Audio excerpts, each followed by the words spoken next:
pitch operations. Okay, Mr. Ferguson, away you go. A draw in Motherwell would have been seen as a spectacular result, but was tonight really a missed opportunity, considering you played so well and had that penalty? Yeah, it's a missed opportunity, there's no doubt about that. It's a missed opportunity to go ahead. Thought first half again, started the game with great purpose, had chances. You know, again, you sort of think we need that maybe little bit of good fortune, the one Corey blocks down, how it doesn't end up in the net or how we don't get a chance off it. Other good chances, the penalty obviously, and I think it took the wind out of our sails a wee bit. Second half we couldn't get any real momentum, we couldn't get back to that level, and that's because of the opposition, let's be honest. You know, the quality of the opposition, they took control of the game in the second half.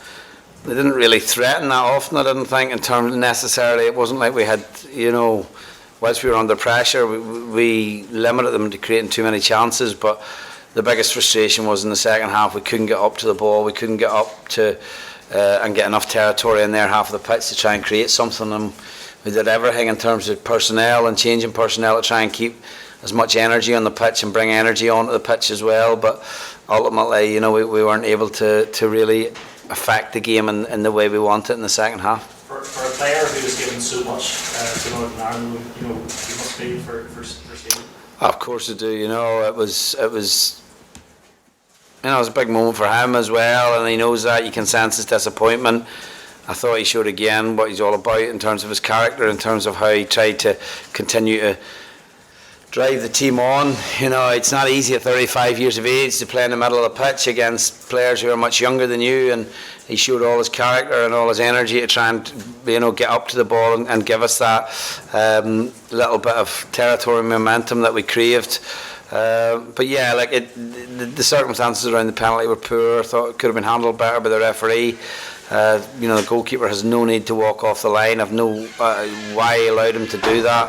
I mean, the goalie's not allowed to have 1 foot off the line when he saves it, but ironically he can walk 12 yards out and affect it, you know. So disappointing. That was disappointing how that was handled, I felt.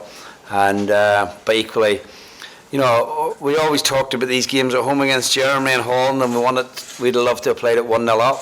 At one point we never got the chance to do that because ultimately we weren't clinical enough, and that's the lesson for us, particularly as we go forward now into the playoffs. Well, into the playoffs, that's still an achievement for Northern Ireland, considering your performances against Germany and Holland in the last 3 games.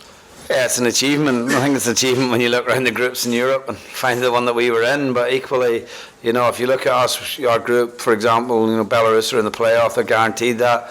Germany and Holland will qualify, as many people expected to, and we're in a playoff. So we have a lot to be positive about.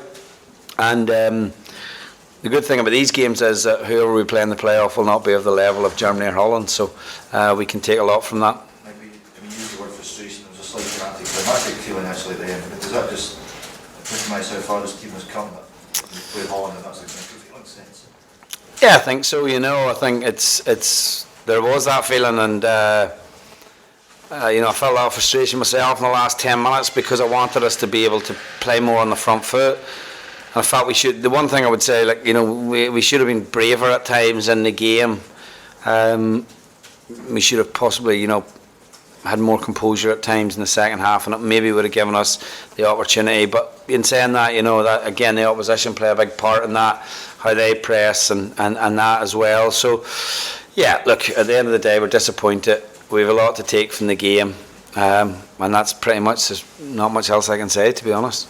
You know, going into the Germany game, like somebody said, it's a dead rubber, but for you, you know, yet another big scalp there to be taken. Is that the way you look at that? Yeah, I think when you play against these teams, I mean, I just hope that there's a little sense of realism in where we're bringing players in from here to play. You know, we're playing, you know, we bring young Jordan on, who does great, who plays League One football, and we're asking them to come in here and play against, like, Frankie de Jong, Donny van de Beek, who are coveted by every top club in Europe. So for our lads to be playing at this level and competing at this level is testament to not only them, it's testament to the senior players in the squad and the players that have played against this level of football consistently.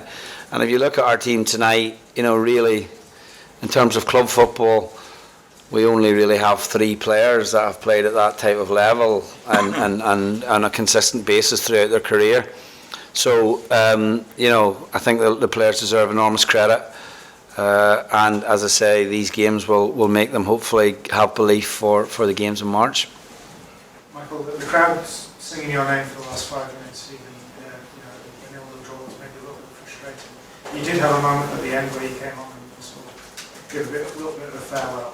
What was going through your head about that? Could we get up the pitch and could we press, you know what I mean, was more important to me. Listen, it's lovely that they did that. I understand, you know, and I totally appreciate the gesture, but it wasn't a night for salutes during the game or anything like that there, or it was a night for trying to drive the team forward and trying to get some reaction from the players in the last few minutes.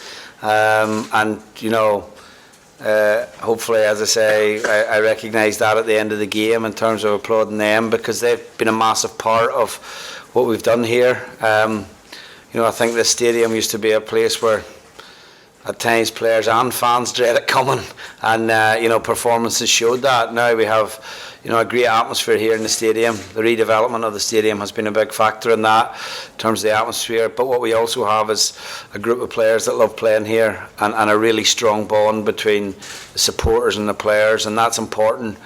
And it's really important we hold on to that going forward, regardless of who's in charge of the team. I think that's irrelevant, you know, because that's really important. There's loads of, you look around Europe, there's loads of national teams that don't have that. You know, they have supporters who are a little bit disillusioned with the performance of their national team. I think, you know, what we have is a group of supporters that are immensely proud of the players, but equally a group of players who are immensely, I think, not only proud of the supporters, but they're genuinely thankful for the backing that they get. Anybody else? No, sorry.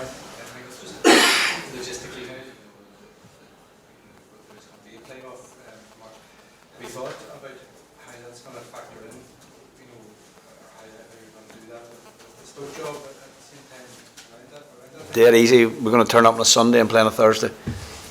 Pretty much. Scouting.